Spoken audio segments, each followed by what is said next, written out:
Messieurs les ministres, mesdames et messieurs les ambassadeurs, mesdames et messieurs les officiers généraux, mesdames et messieurs. En cette belle matinée d'automne, Gérard Cohen et moi-même sommes ravis de vous recevoir et de vous savoir toujours plus enthousiaste à l'idée d'ouvrir vos esprits à des thématiques inédites. Pour nous tous, ces petits déjeuners constituent une parenthèse dans des agendas très sollicités et souvent très tendus.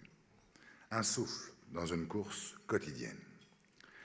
Aujourd'hui, nous avons le plaisir de recevoir Jean-Claude Kaufmann, qui a accepté de nous livrer sa vision du monde. Sociologue de renom et directeur de recherche au CNRS en 2000, c'est pour nous tous un bonheur de vous recevoir, M. Kaufmann, ce matin. Vos expertises sont régulièrement plébiscitées par les plus grandes institutions françaises étrangères, telles que les ministères de la Culture de l'Union européenne, ainsi que le Conseil de l'Europe, ou encore de très grands groupes du CAC 40. Derrière ce brillant parcours se cachent des méthodes de travail qui vous distinguent. Vous menez vos enquêtes à travers ce que vous qualifiez d'entretien compréhensif, que vous voudrez bien nous expliquer, et avez toujours le souci d'apporter une réelle précision d'analyse. Le quotidien, et plus précisément la construction du couple et de la famille, sont vos thèmes de prédilection, tout comme la problématique de l'identité. Vous abordez aussi d'autres sujets, d'enquêtes surprenants et pleins d'humour. Aujourd'hui, vous venez nous parler du lit. Ce lit que vous définissez dans le livre que vous nous présentez aujourd'hui comme le lieu de fusion conjugale, l'endroit où bat le cœur de la vie. Jean-Claude Kaufmann, je vous laisse à présent la parole afin que vous puissiez nous expliquer en quoi, selon vos propres mots, l'avenir du monde dépend de la façon dont nous choisissons de dormir.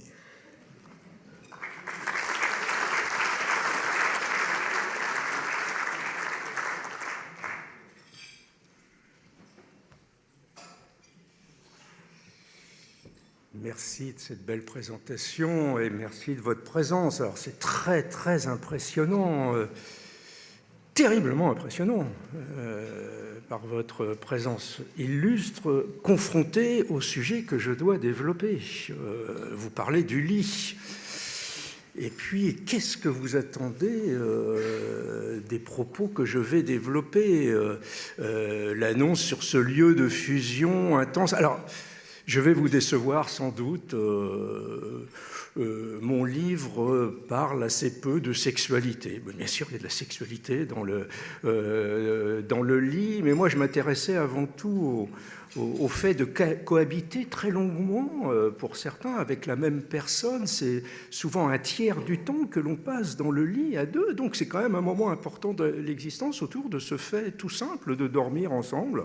Ceci dit, dans mon enquête, les témoignages se sont très vite emballés. Je recueillais les témoignages par Internet. On utilise de plus en plus ces instruments très commodes aujourd'hui. Donc 200 personnes qui ont témoigné et qui ne parlaient pas que du sommeil. Donc il y avait d'autres choses aussi. Donc je vais être amené à en parler. Alors peut-être un petit mot avant pour commencer sur moi, pas par immodestie, mais pour comprendre un tout petit peu mon parcours qui peut paraître bizarre, effectivement. Oui, je suis un sociologue sérieux. Merci d'avoir présenté un petit peu mes inscriptions institutionnelles diverses, qui sont plutôt reliées au passé, parce que de plus en plus, je m'intéresse à ce type d'écriture liée à des petits sujets.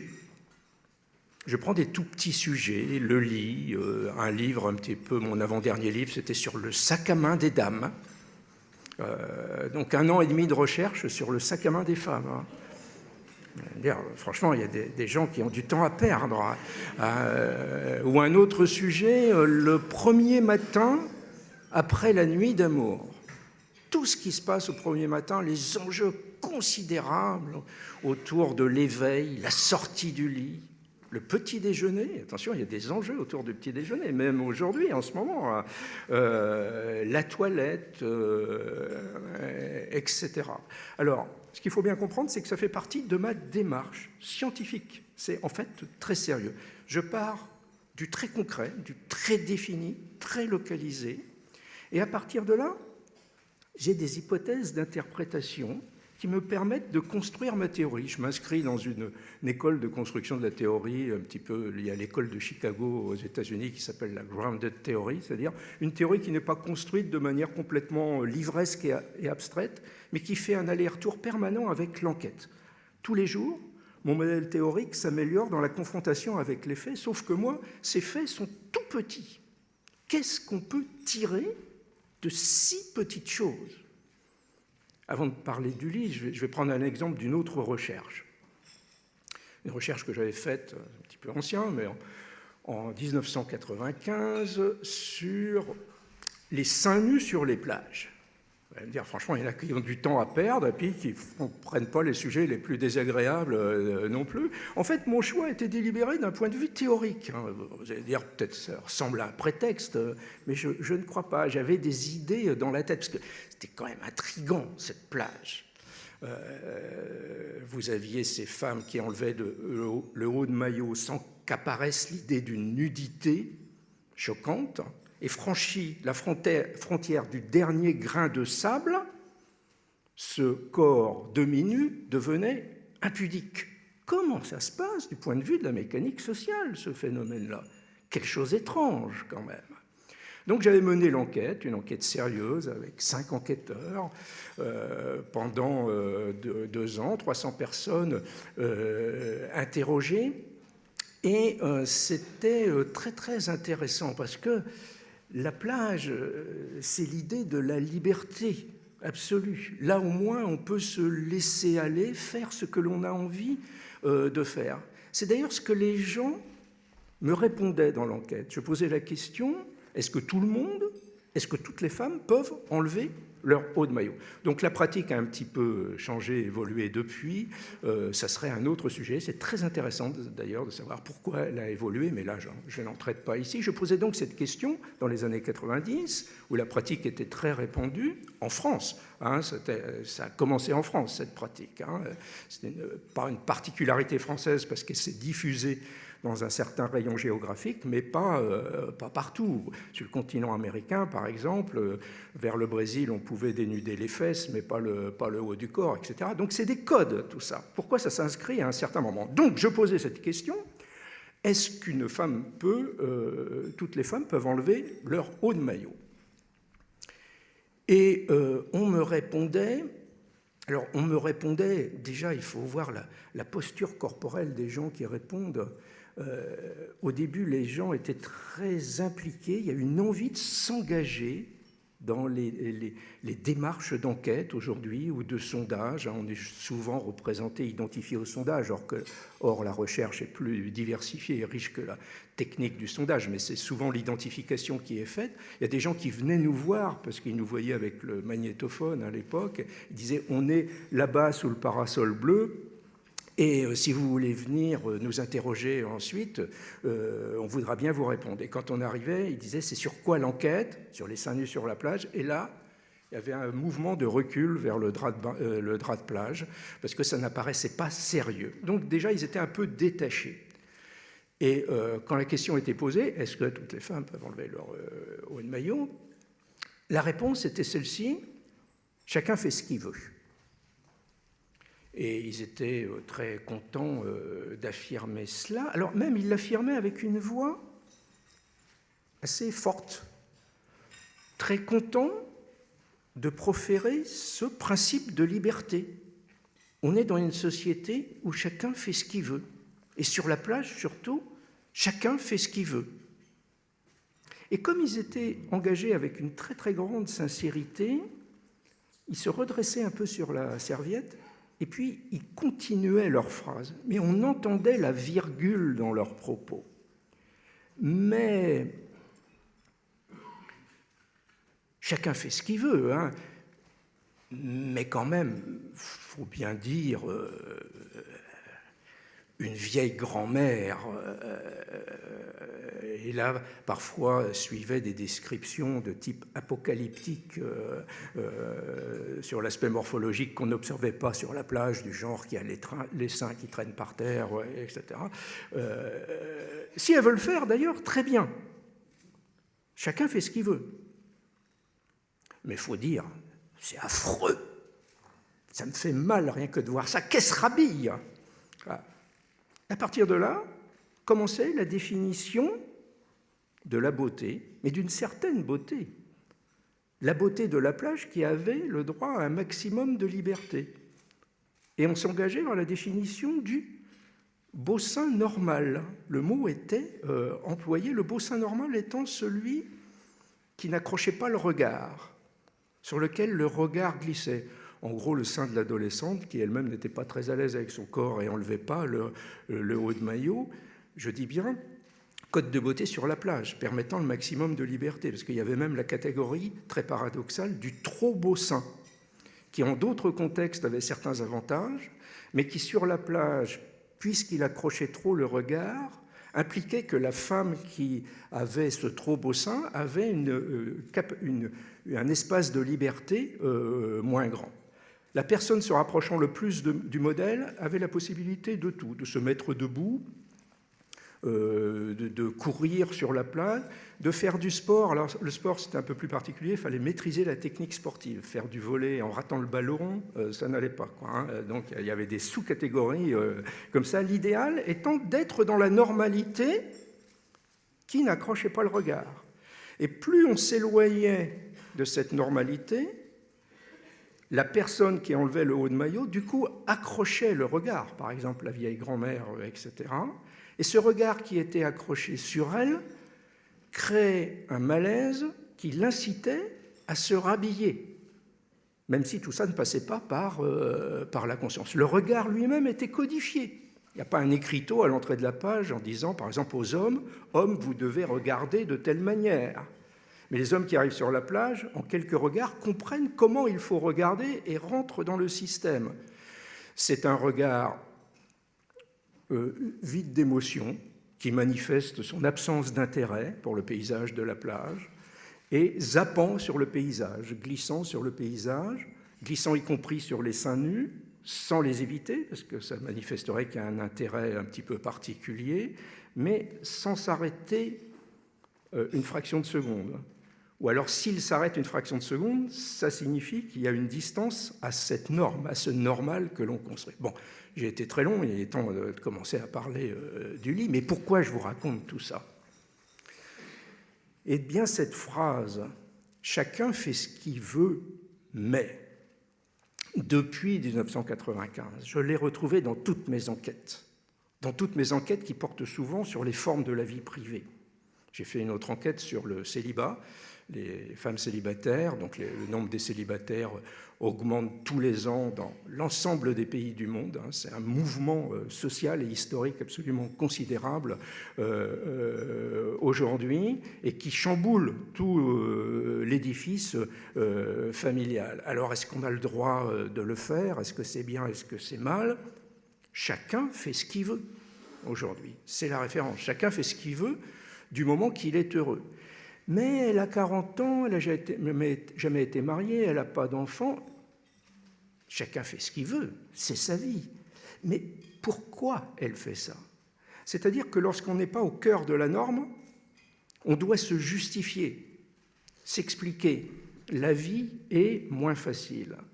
Eh bien, cette phrase « chacun fait ce qu'il veut, mais » témoigne du fonctionnement de nos sociétés démocratiques aujourd'hui, qui instaure des espaces de liberté de plus en plus grands, où on a l'impression que chacun peut faire ce qu'il veut.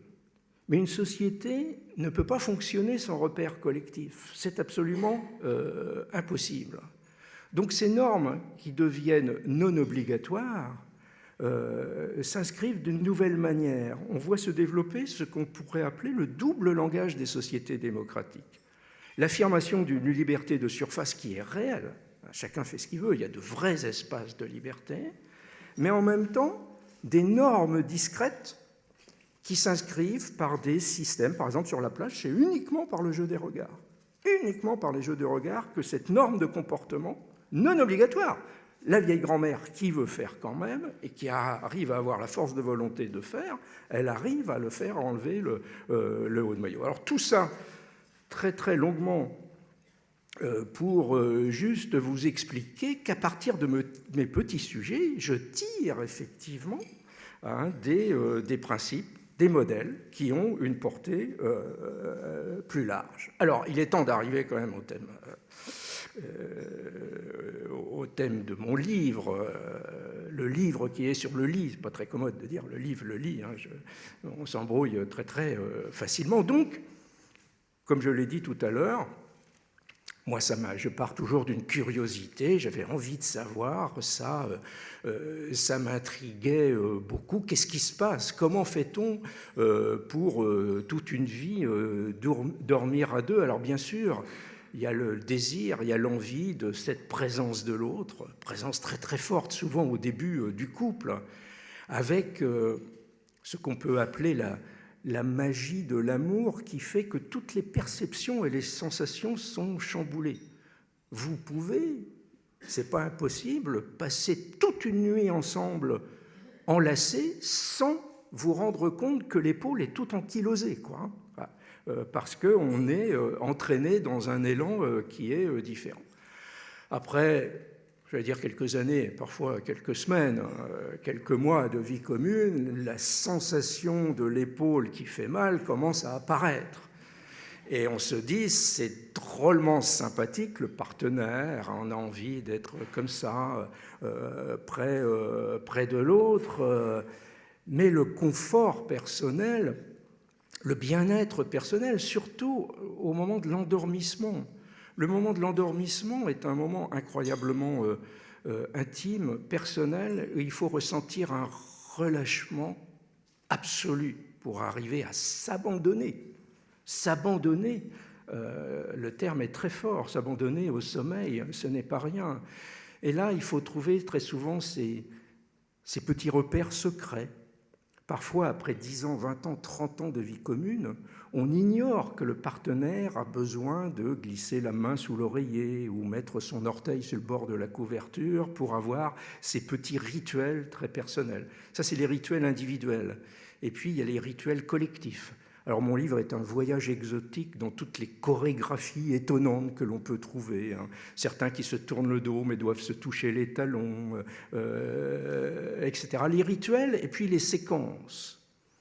Très souvent, le soir, aujourd'hui, il y a un premier temps, j'y reviendrai, qui est plutôt en solitaire. C'est-à-dire qu'il est de plus en plus rare que l'on se couche en même temps. Chacun va avoir plutôt son moment à lui, dans un premier temps, qui dans le lit, qui ailleurs, à son ordinateur, dans son bureau, sur le canapé, à regarder un film, à se détendre d'une autre manière, avec son propre programme. Et la personne qui est dans le lit témoigne et dit « C'est un bonheur particulier de sentir, enfin, tout l'espace pour soi. » Et là, il y a une symbolique qui dépasse le lit, ça parle du couple. Et on me dit très souvent, c'est la même image qui est prise, je fais l'étoile de mer. Je fais l'étoile de mer et je sens que je ne suis pas contraint ou contrainte dans mon couple. J'ai cette possibilité d'espace. Mais il ne faut pas que l'étoile de mer dure trop longtemps. Parce qu'arrive le deuxième temps où la solitude commence un petit peu à peser et on a besoin de la présence de l'autre. Or, de plus en plus, les horaires sont décalés, les horaires de l'endormissement, du coucher, du lever, parce que chacun a ses rythmes et les exprime pleinement aujourd'hui, mais aussi parce que chacun essaie d'élargir les moments où il va y avoir la respiration personnelle. Donc après le deuxième temps, ça va être le rituel plus conjugal. On va se retrouver ensemble, 2-3 petits mots. Alors, confidence sur l'oreiller, j'ai pas trop envie d'employer ce mot-là, parce que c'est plutôt une conversation un petit peu ordinaire, intime, mais un petit peu ordinaire. Et là, il y a une assez grosse différence homme-femme. Les femmes ont souvent la sensation d'un déficit de communication intime. Elles aimeraient bien parler plus d'un certain nombre de sujets tenant à elles-mêmes, aux relations interpersonnelles, voire à la famille. Et les hommes ont souvent peur que ça enclenche une conversation qui va finir dans une prise de tête assez fatigante. Alors qu'il y a un nouveau rôle de l'homme dans la famille qui est d'être l'idéologue de la décontraction, le porteur d'une philosophie du bien-être immédiat. C'est très important, hein, ce rôle-là, mais c'est relativement facile à tenir et ça peut agacer très très fort les femmes. Et là, les hommes ont très peur de l'enclenchement de cette conversation prise de tête, surtout au moment de s'endormir, où il va falloir se relâcher, s'abandonner. Donc là, ils ont des tactiques de réponse brève, par onomatopée, ou bien faisant celui qui s'endort. Hein, c'est très étrange. Parfois, c'est la femme, pour d'autres raisons, qui fait celle qui s'endort, et là, c'est le mari qui fait celui qui s'endort. Par contre, les petits gestes, la petite caresse, le petit bisou, ou le petit bonsoir, ça fonctionne très bien. Ça signale, on est couple, on est content d'être proches l'un de l'autre. Et puis, troisième séquence, juste après, là, il faut trouver le sommeil avec son bien-être personnel et ça va nécessiter de trouver un petit peu son espace. Alors l'espace, on a toujours l'impression que le partenaire dépasse la moitié du lit. Alors parfois, il y a 2 matelas, donc c'est très commode, on peut savoir, mais quand on ne sait pas, on a vraiment cette impression-là. Et puis il y en a qui dépassent vraiment la moitié du lit, hein. Il y en a qui empiètent vraiment. On va chercher son espace et très souvent, par exemple, on va choisir la position dos à dos, qui est la plus fréquente. Et on se dit, mais est-ce que ça ne témoigne pas d'un petit problème dans le couple qu'on choisisse la position dos à dos? Alors non, je vous rassure. Dans certains cas, oui, ça dépend des modalités du dos à dos. Si c'est un dos à dos un peu agressif et avec un écart très net entre les 2 personnes accrochées chacune au bord du matelas, alors oui, là, il y a un problème. J'ai vu ces cas-là, c'est complètement dramatique, hein, des personnes qui souhaitent divorcer, mais on ne peut pas toujours facilement divorcer, notamment des fois pour des raisons financières, qui sont condamnés à continuer à dormir ensemble dans un lit. Alors là, c'est l'horreur des horreurs absolues, ils sont accrochés au bord du matelas. Mais la plupart du temps, non, ce n'est pas le cas, et certaines personnes expliquent pourquoi. Parce que si on est face à l'autre, d'abord, il y a sa respiration. Alors, il ne me parle pas d'haleine quand même, mais c'est le souffle. Et puis, derrière cette question du souffle, il y a l'expression du visage. C'est la personne qui est très vivante qui est là, alors qu'on a besoin de se déconnecter complètement pour s'endormir. Mais bon, voilà, admettons que ça se soit bien passé, on commence à s'endormir, et parfois, la nuit va être un petit peu agitée. Alors, pour 2 groupes de raisons. Le premier groupe de raisons, c'est ce qu'on pourrait appeler le choc des cultures, le choc des manières de faire. Alors ça, c'est très intriguant, parce que le couple est une petite machinerie à fabriquer de la culture commune, tous les jours, sans cesse. On commente l'actualité, on commente un peu la discussion politique, c'est très très intéressant, extrêmement intéressant, la conversation politique dans le couple, parce qu'on parle de tout, donc on aimerait bien parler politique aussi, et on s'essaye. Et s'il y a des petites divergences dans le couple, il ne va pas y avoir problème, ça va créer une petite animation, ça va être sympathique.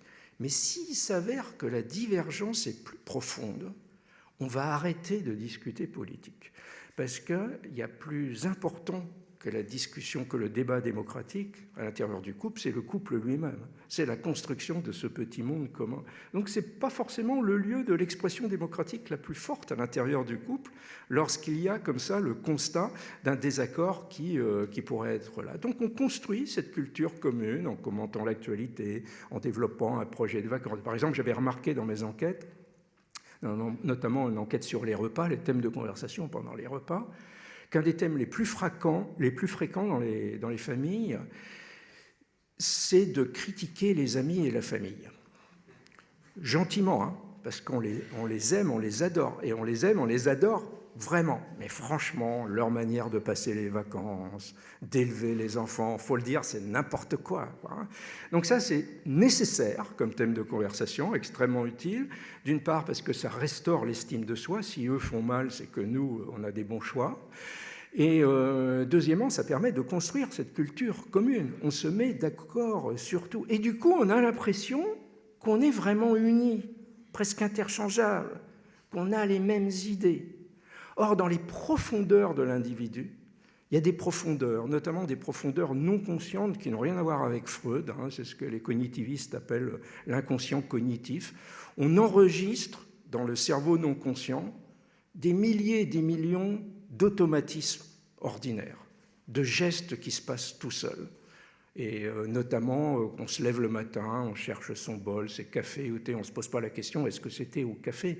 Ça marche tout seul, tout ça est enregistré, est emmagasiné, et donc on a une gestuelle qui est installée et qui bouge très peu, extrêmement peu, même si le cerveau conscient dit il faut que j'arrête de faire tel geste. Par exemple, la partenaire qui dit tu vas me faire le plaisir de ranger tes chaussons, qui sont toujours en train de traîner.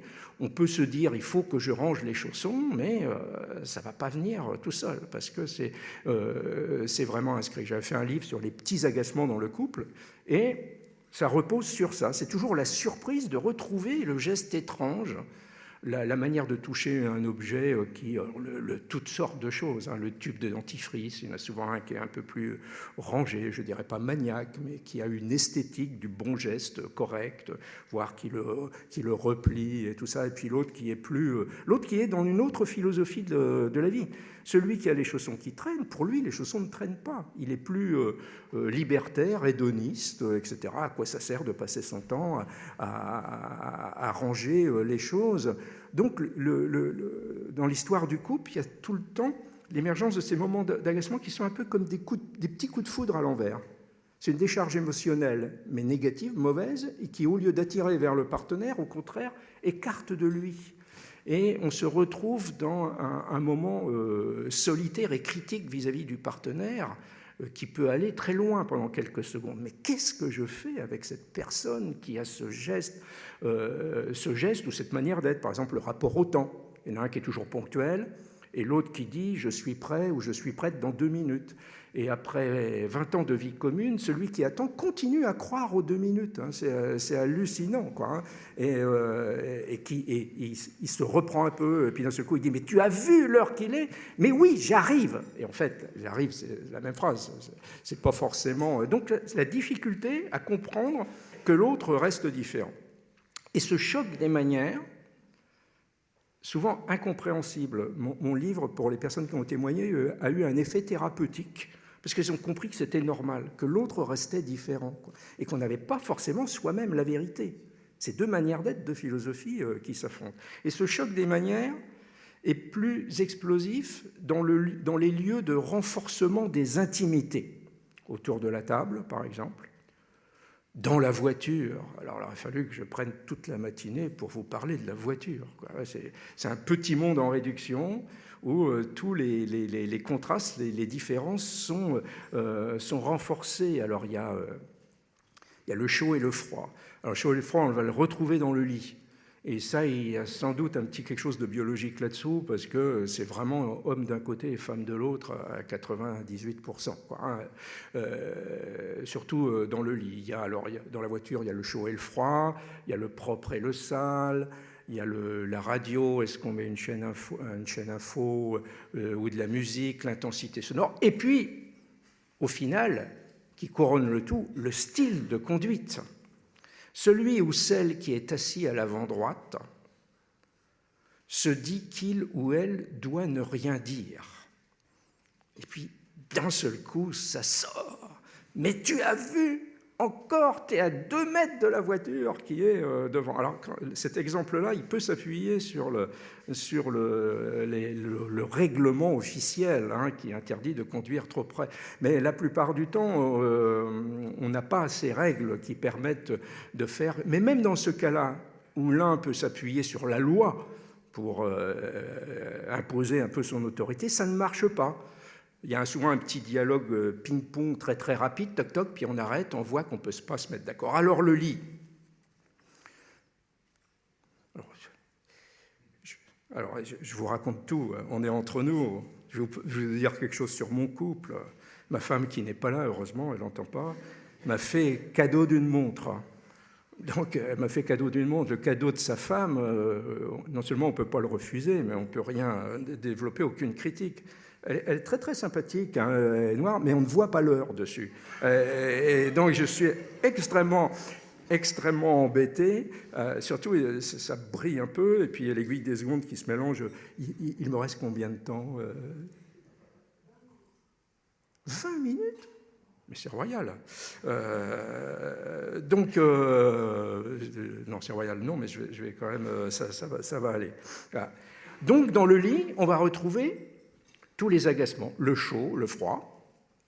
Alors les femmes, il y a la chaleur physique et puis la chaleur symbolique aussi, le désir de se sentir enveloppé, surtout au moment de l'endormissement, surtout au niveau des pieds. Il y a très souvent une sensation de froid aux pieds, donc beaucoup de femmes, par exemple, vont mettre des chaussettes, de bonnes vieilles chaussettes, elles sont moches, mais c'est celle qui est prête. On a tous ces vêtements d'intérieur qui sont moches, mais qui sont une deuxième peau dans laquelle on se sent si bien. C'est souvent le partenaire conjugal qui voit que le vêtement d'intérieur, franchement, il commence à fatiguer sérieusement. Ça, c'est un paradoxe incroyable. Le partenaire conjugal va être la personne dans la société d'aujourd'hui vis-à-vis de laquelle on va faire le moins d'efforts de séduction vestimentaire. Parce qu'il y a ce bien-être en rentrant chez soi, enfin, de ne plus être sous le regard de la société et de se laisser aller, quoi. J'avais même dans mon livre sur les... Il faut que j'arrête de faire des parenthèses. Parce que, dans mon livre sur les petits agacements, j'avais la chaussette masculine qui pouvait devenir explosive dans certains couples. L'homme arrivait chez lui, la sensation de bien-être, de relâchement. Il allait dans le salon, il enlevait ses chaussures, il enlevait ses chaussettes, en se disant que plus tard, il allait les ranger. Mais le plus tard arrivait et les chaussettes restaient là. Et là, la femme avait un agacement absolument prodigieux. Mais je vous parle du lit, donc le chaud, le froid, qui parfois, le principe des agacements, c'est de provoquer une fixation, un abcès de fixation très pointu, qui va déclencher l'émotion mauvaise et critique vis-à-vis du partenaire. Et souvent, derrière, il y a plein d'autres choses, infiniment d'autres choses plus sérieuses, mais ça va être le déclencheur est toujours le même. J'ai vu une femme divorçant pour un tube de dentifrice. Évidemment, ce n'était pas pour le tube de dentifrice, mais c'est le tube de dentifrice qui déclenchait sa colère absolument énorme. Et là, j'ai par exemple une femme qui me dit c'est trop insupportable. Il se couche tard. Moi, je commence à m'endormir. Déjà, comme il n'est pas là, je mets du temps à m'endormir et je m'endors enfin. Et quand il arrive, il soulève la couette. Ça me provoque un courant d'air absolument incroyable. Alors, ça, c'est du côté des femmes, mais il faut comprendre que du côté des hommes, des fois, la sensation de chaleur, ça peut être très désagréable aussi. Et puis, il y a cette mode des couettes qui s'est développée. Alors, c'est super, la couette, hein, c'est très léger, c'est très chaud. Regardez dans les hôtels, c'est très rare de retrouver un hôtel qui a des draps et des couvertures. Aujourd'hui, ça ressemble à un hôtel qui a des télévisions avec des vieux écrans bombés, quoi, hein. Il n'est plus dans le coup. Or, la couette l'été, des fois, ça peut être très compliqué. Sur les couvertures, on pouvait jouer un petit peu, mais la couette s'est installée. Mais bon, ça, c'est un autre sujet un peu technique. Donc, le chaud, le froid. L'espace, j'en ai parlé, le mouvement, alors il y en a qui ne bougent pas, il y en a qui bougent énormément. Le bruit, alors là il faut en dire un mot, je ne parle pas de ronflement, mais ça existe. Donc ça a été mesuré avec un certain niveau de décibels, donc 40% des femmes et 60% des hommes qui ronflent au-dessus de ce niveau de décibels qui commence à devenir sérieux. Donc les femmes ronflent aussi, hein. Mais les hommes quand même un peu plus, avec des niveaux sonores plus élevés. Alors qu'est-ce qui se passe par rapport à ce bruit ? Eh bien la magie de l'amour dont je parlais tout à l'heure, ça existe vraiment, hein, ça change les perceptions.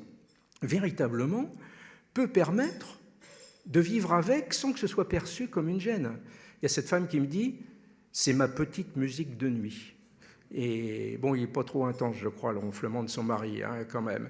Mais et quand j'ai pas cette petite musique de nuit, il me manque quelque chose. Il me manque un repère. Le trop grand silence a quelque chose de légèrement oppressant. Ceci dit, la petite musique de nuit, si l'intensité sonore se développe plus, ça peut devenir intolérable. Et là, peut arriver un moment où il y a une fixation là-dessus, une fixation très, très forte, et où le sommeil commence à se dégrader. Et là, on arrive dans le drame. On arrive dans le drame où une personne commence à avoir un sommeil plus fragile et son partenaire ne comprend pas. Lui, il dort. Il y a une très grande différence dans le rapport au sommeil. Il y a des petits dormeurs et des gros dormeurs. Et celui qui dort et ronfle, souvent peut ne pas savoir qu'il ronfle lui-même, alors que le partenaire est en train de vivre un drame de plus en plus fort parce qu'il se dit « mais ma vie devient un enfer ». C'est comme lorsque vous avez une rage de dents, vous ne pensez plus qu'à ça. Tout passe au travers. Et là, quand on commence à avoir le sommeil qui se fragilise, qu'on est mal dans la journée, on se dit « mais comment je peux faire ?» Et là, normalement, c'est une question presque de santé. Quand ça arrive à un niveau très grave, à la limite, c'est peut-être là, des fois, qu'on va trouver une solution, parce qu'on va consulter le médecin, etc. Il peut y avoir la possibilité, éventuellement, de trouver une solution, ou une solution technique, ça existe avec des soins qui peuvent aider le ronfleur, ou bien la solution d'utiliser, s'il y a une chambre disponible, la chambre qui est à côté pour dormir de façon séparée. Alors là, on ouvre le chapitre d'une grande question, parce que quand, notamment la personne qui dort mal, commence à évoquer cette hypothèse. Il y a la chambre d'à côté, d'amis ou des enfants qui est là. Je crois, parce que je dors trop mal, je crois que je vais aller m'installer là-bas pour dormir. Alors, tant que c'est des petites escapades nocturnes, ça ne pose pas de problème sur le divan du salon ou autre. Mais le jour où cette phrase est annoncée, l'autre ne comprend pas et prend ça comme une déclaration de guerre à lui-même, au couple, comme un rejet. Il peut s'enfoncer dans le silence et souvent ça va se passer très mal parce qu'il y a une symbolique du lit qui remonte au Moyen-Âge. L'Église a instauré le lit matrimonial comme symbole véritablement comme symbole du couple. Donc on a oublié tout ça, mais ça reste très fort dans les mentalités. D'ailleurs, ce couple qui peut-être après une discussion a commencé à faire chambre à part, et ça peut se passer un petit peu mieux du point de vue de la communication, va se garder d'en parler aux amis. Parce que les amis, admettons que ça fuite dans un repas le soir avec des amis, tout de suite, regard croisé autour de la table, on a compris, leur couple est mort.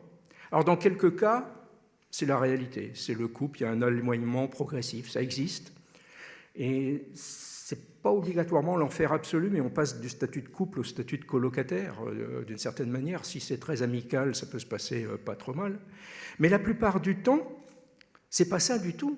Il n'y a pas de problème du couple, il y a un problème de sommeil partagé.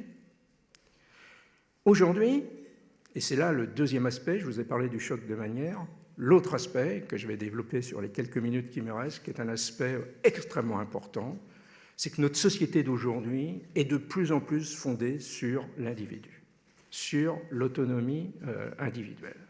Nous sommes de plus en plus nous-mêmes avec le désir de ne pas disparaître en tant que personne, de garder la maîtrise sur notre existence et garder aussi la sensation de l'expression du bien-être personnel maximum, vivre bien, sentir le bien-être personnel dans la relation à l'autre, avec des moments de partage, d'échange avec l'autre, mais sans disparaître en tant que personne. De plus en plus, le couple se vit sur un rythme à deux temps.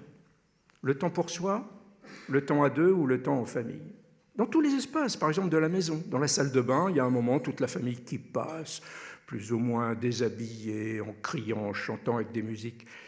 Ça ne gêne pas, c'est la concrétisation que la famille existe, qu'on est au cœur de l'intimité véritablement. Mais la minute suivante, il y a peut-être l'envie d'être seul avec soi-même dans la salle de bain. Toutes les pratiques familiales, aujourd'hui, ce n'est pas un éclatement, ce n'est pas une crise, c'est un nouveau modèle. Rentre dans ce système du rythme à deux temps. Prenez les repas, petit déjeuner. Là, on est tous ensemble, c'est extraordinaire. Dans la famille, 60% des petits déjeuners sont pris en solo. Je ne parle pas des célibataires, dans les familles. 60. En solo, ça veut dire qu'on n'est pas à la même table. C'est-à-dire qu'il peut y avoir des personnes qui passent dans la pièce, qui sont à 2-3 mètres, mais alors vous allez me dire, mais c'est la semaine parce qu'on n'a pas les mêmes horaires, on se rattrape le week-end. Oui, on se rattrape le week-end, on monte à 50%. Voilà. Donc on a les temps pour soi, et souvent le repas du soir, au contraire, on va être ensemble. On va être ensemble. J'ai fait une recherche avec une photographe qui avait mis son appareil photo au plafond, on voyait le déroulement des repas, et les repas, aujourd'hui, il y a 3 séquences. Première séquence, la mise en place. Vous savez, il y a ce fameux cri à table. Il faut écouter les modulations. Il y a le premier temps amoureux, à table. Il y a ce rêve de la famille Ricoré qui va venir s'installer. Et la famille Ricoré, c'est fini. Elle n'arrive pas. Parce que le cri signale, chacun arrête ses activités perso pour venir dans le moment famille. Et là, ça traîne. Et puis, il y a les réguliers du retard, notamment chez les ados, etc. Deuxième temps, le plat principal. Tout le groupe est formé. On voit les corps se rapprocher, les mains se croiser autour du plat, etc. Troisième temps, le dessert. Et à nouveau, ça part dans tous les sens. Chacun va aller vers le frigo, prendre son petit pot individualisé et venir le remanger éventuellement autour de la table ou partir. En suivant la piste des petits pots, on voit comment une famille fonctionne. Donc, il y a de plus en plus les temps perso pour les repas, temps perso pour tout, les écrans, par exemple. Dans les années 50, la famille, le couple, regardait la télé sur le divan du salon, regardait la même chaîne, ce n'était pas trop difficile, il y en avait 3, hein, le choix n'était pas trop compliqué, et c'était un moment très conjugal. Aujourd'hui, de plus en plus, enquête récente de l'INSEE, chacun a son écran, avec son lieu, avec son programme, ou peut choisir de regarder un film ensemble, mais ça va être un choix d'un moment conjugal. Alors, comme je vois qu'il me reste, c'était 10, donc c'est plus que 8, c'est que 5, bon, je vais faire très vite pour un élargissement un petit peu du propos, mais qui me semble important. Donc ça se passe dans la famille, mais c'est parce que ça se passe dans toute la société. Nous vivons une révolution, une rupture historique. Alors nous vivons, ce n'est pas depuis l'année dernière, c'est depuis un petit demi-siècle.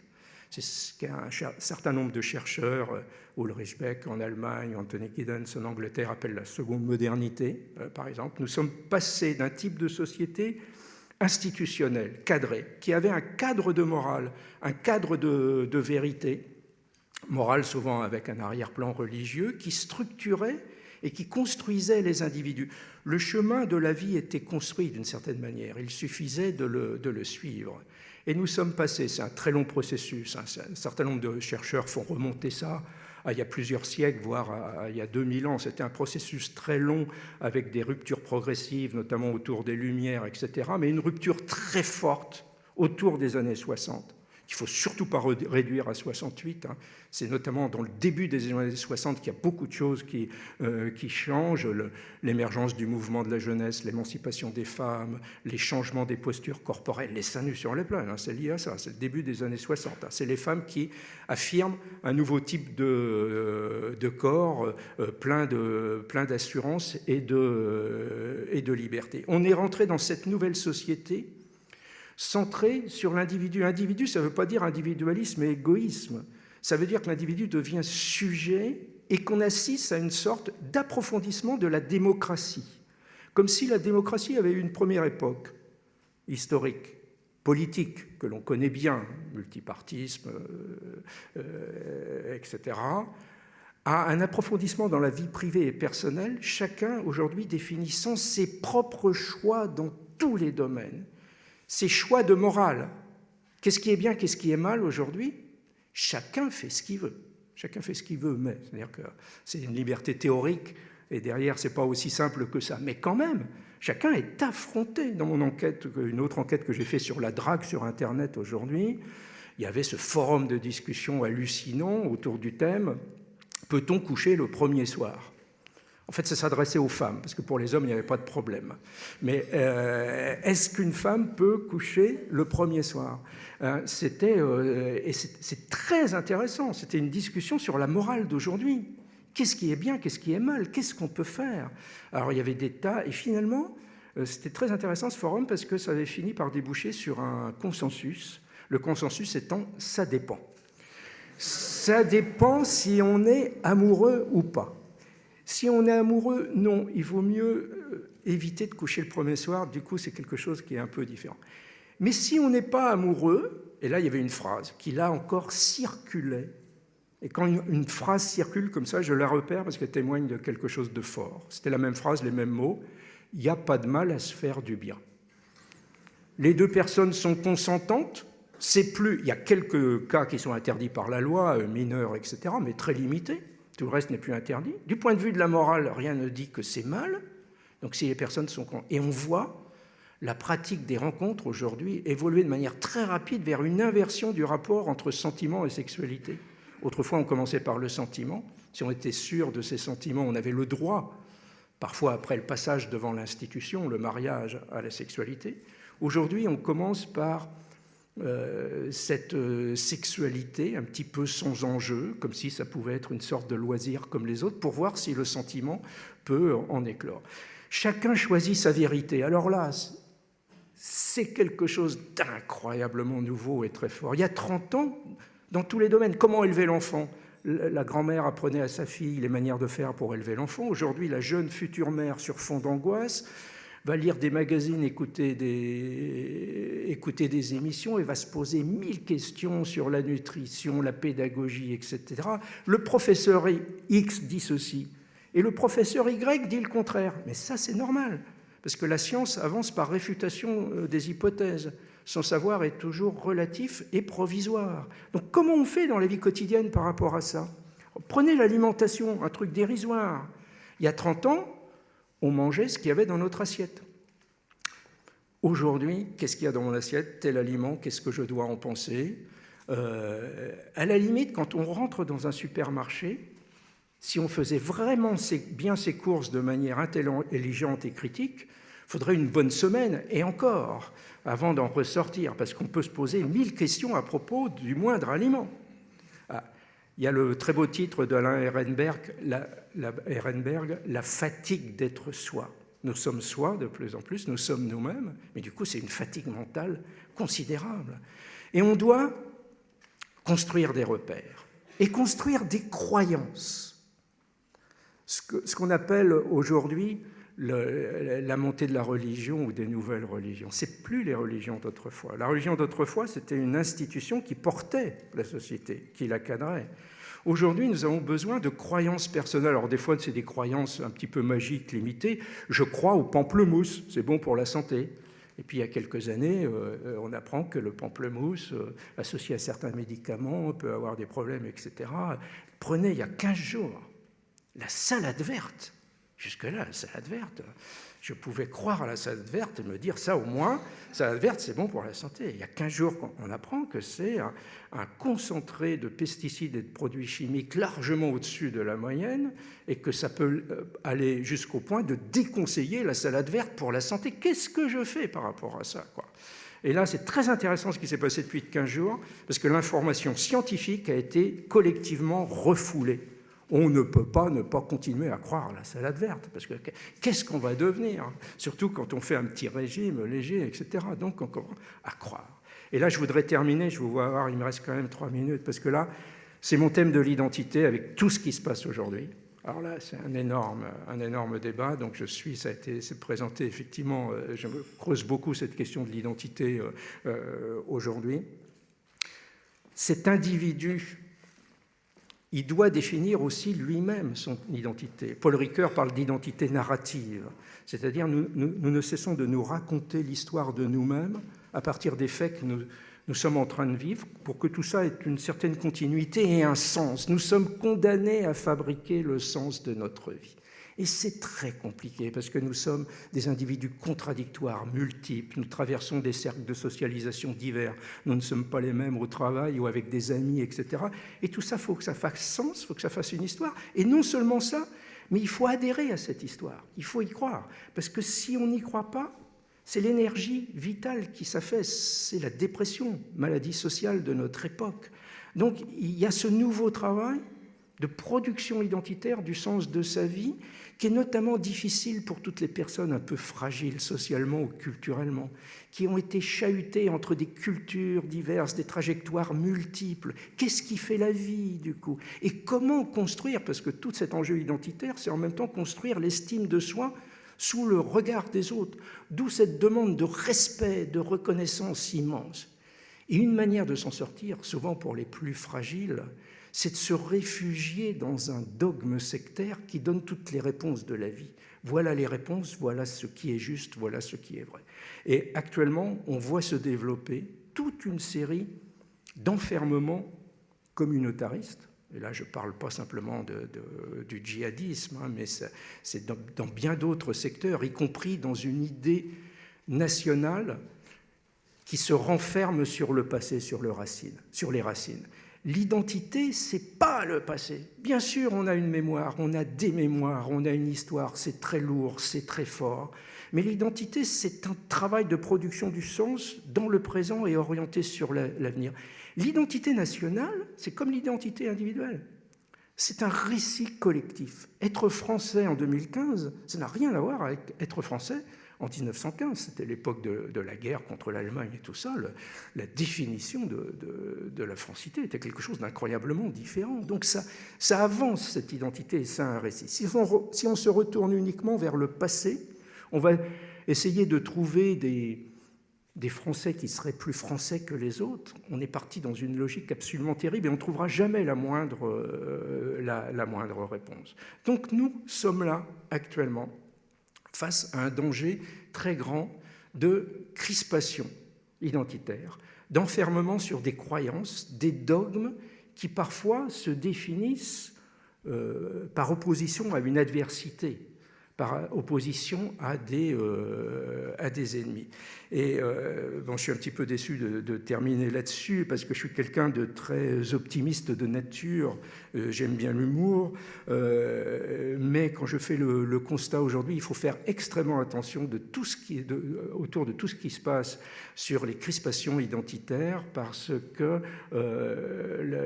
notamment parce que la production d'identité, telle que je l'ai expliquée, est de plus en plus fluide et volatile. C'est beaucoup plus fluide et volatile qu'on ne le croit. L'identité, c'est surtout pas quelque chose qu'on a en bloc en soi.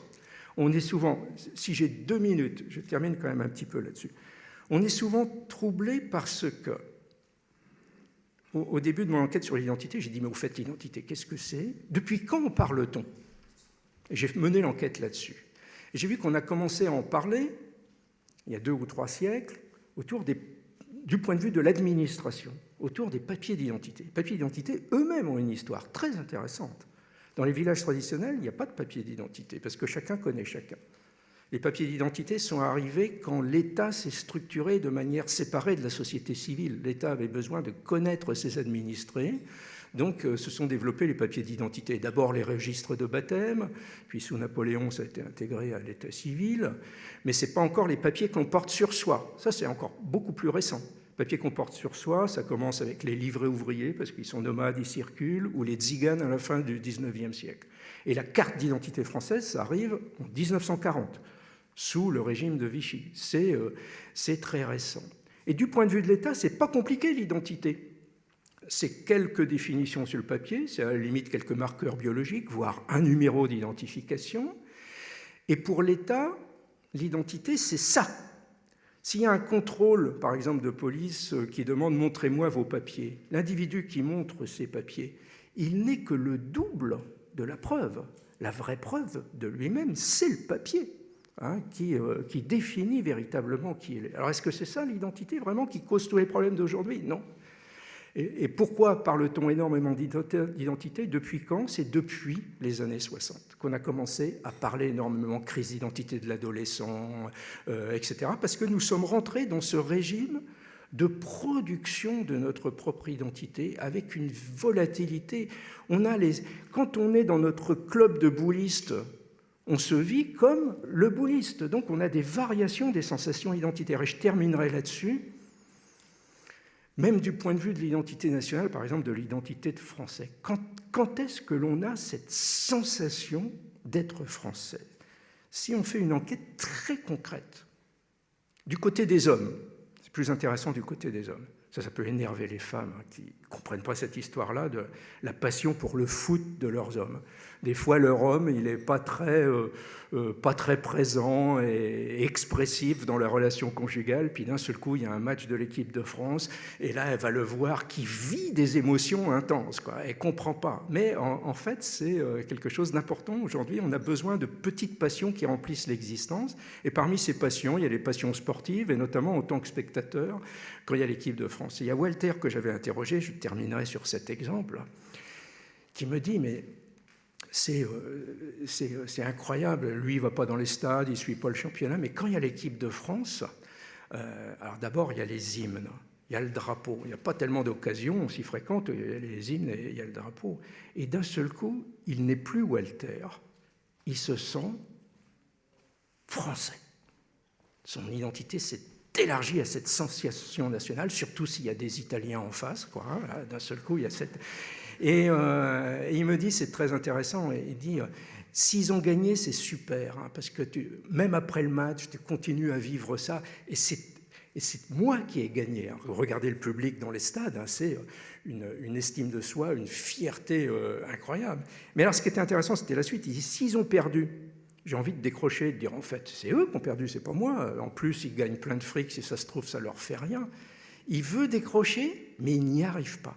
Parce qu'il est parti dans cette identification. L'identité, aujourd'hui, c'est des moments d'identification. On peut, à partir d'une vidéo extraordinaire, etc., se sentir engagé et sa vie entraînée vers le djihad mortel en Syrie ou en Irak. Il faut comprendre cette volatilité extrême qui s'accroche, bien sûr, à des fragilités individuelles. Et là, on retrouve les questions familiales, évidemment. Quand le milieu familial est serein et entoure la personne, il y a beaucoup moins ces risques. Mais, et ce sera mon mot de conclusion, la famille aujourd'hui, c'est compliqué. Il y a un rêve de famille, il y a un rêve d'amour, mais c'est compliqué parce qu'elle est fondée sur une contradiction, sans cesse. On veut être soi-même, non contraint, pouvoir s'exprimer pleinement, tout en étant dans la relation avec l'autre. Et c'est un petit peu contradictoire, et c'est pas simple, mais les gens arrivent à se débrouiller pour le faire, et ça me permet de terminer sur un petit mot d'optimisme quand même. Voilà.